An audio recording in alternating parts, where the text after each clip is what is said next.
Pemusnahan narkoba dilakukan dengan cara direbus dan dicampurkan dengan cairan pembersih lantai.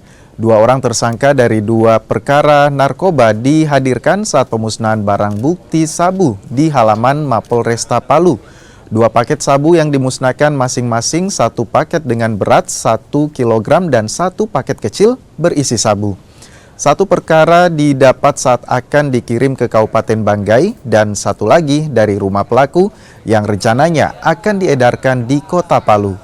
Polisi menyebut masih mendalami jaringan dari 2 kasus narkoba tersebut. Mendekati angka 700 gram. 1,7 kilo Pak? Ya, kurang lebih seperti itu ya. Nanti lebih jelasnya kalau mau secara mendetail nanti bisa diambil datanya. Itu kita dapatkan di 2 TKP, sebagaimana tadi yang saya sampaikan juga ada di wilayah hukum Polres Palu. Kita amankan itu barang bukti.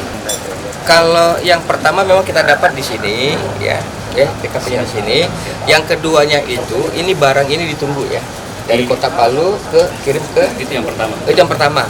Ya, dari Kota Palu barang itu dikirim, itu tersangka menunggu di Luwu. Nah, yang kedua yang sejumlah 1 kilo itu kita dapat di Kota Palu di gudang.